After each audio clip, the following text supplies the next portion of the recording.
शिव पुराण कथा कहानी के पीछे क्या है विज्ञान। जिस विशाल खालीपन को हम शिव कहते हैं वह सीमाहीन है, शाश्वत है, मगर चूंकि इंसानी बोध रूप और आकार तक सीमित होता है, इसलिए हमारी संस्कृति में शिव के लिए बहुत तरह के रूपों की कल्पना की गई। गूढ़ समझ से परे ईश्वर, मंगलकारी शंभो, बहुत नादान भोले, वेदों, शास्त्रों और तंत्रों के महान गुरु और शिक्षक, दक्षिण मूर्ति, आसानी से माफ कर देने वाले आशुतोष, सृष्टा के ही रक्त से रंगे भैरव, संपूर्ण रूप से स्थिर अचलेश्वर, सबसे जादुई नर्तक नटराज आदि। यानी जीवन के जितने पहलू हैं उतने ही पहलू शिव के बताए गए हैं।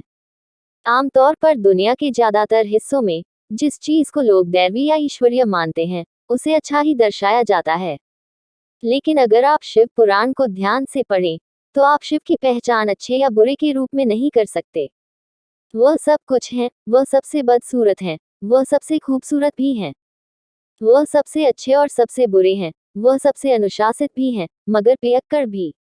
उनकी पूजा देवता, दानव और दुनिया के हर तरह के प्राणी करते हैं। हमारी तथाकथित सभ्यता ने अपनी सुविधा के लिए इन हजम न होने वाली कहानियों को नष्ट भी किया, मगर शिव का सार दरअसल इसी में है। अस्तित्व के सभी गुणों का एक जटिल संगम एक ही इंसान के अंदर डाल दिया गया है, क्योंकि अगर आप इस एक प्राणी को स्वीकार कर सकते हैं तो समझ लीजिए आप पूरे जीवन से गुजर चुके हैं। जीवन के साथ हमारा सारा संघर्ष यही है कि हम हमेशा ये चुनने की कोशिश करते हैं कि क्या सुंदर है और क्या नहीं, क्या अच्छा है और क्या बुरा। लेकिन अगर आप इस एक शख्स, जो जीवन की हर चीज का एक जटिल संगम है, को स्वीकार कर सकते हैं तो आपको किसी चीज से कोई समस्या नहीं होगी। शिव पुराण कहानी के पीछे क्या है विज्ञान। अगर आप शिव पुराण की कहानियों पर ध्यान दें तो आप देखेंगे कि इनमें सापेक्षता के सिद्धांत, क्वांटम मैकेनिक्स के सिद्धांत, पूरी आधुनिक भौतिकी को बहुत खूबसूरती से कहानियों के जरिए अभिव्यक्त किया गया है।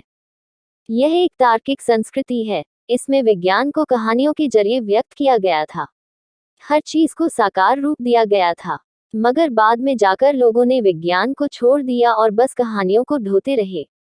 उन कहानियों को पीढ़ी दर पीढ़ी इस तरह बड़ा चढ़ाकर पेश किया जाता रहा कि वे पूरी तरह मूर्खतापूर्ण लगने लगी।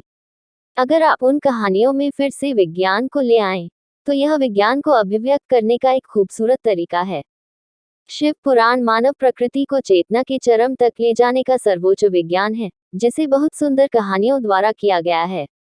योग को एक विज्ञान के रूप में व्यक्त किया गया है, जिसमें कहानियां नहीं हैं, लेकिन अगर आप गहन अर्थों में उस पर ध्यान दें तो योग और शिव पुराण को अलग नहीं किया जा सकता।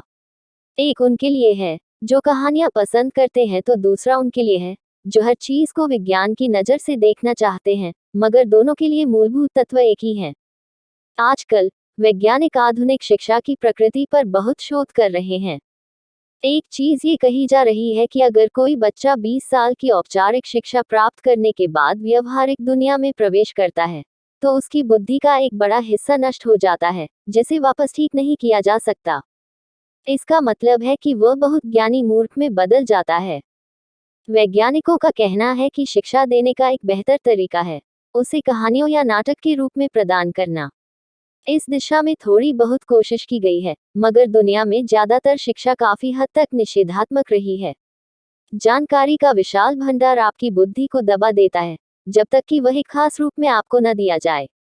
कहानी के रूप में शिक्षा प्रदान करना बेहतरीन तरीका होगा। इस संस्कृति में यही किया गया था।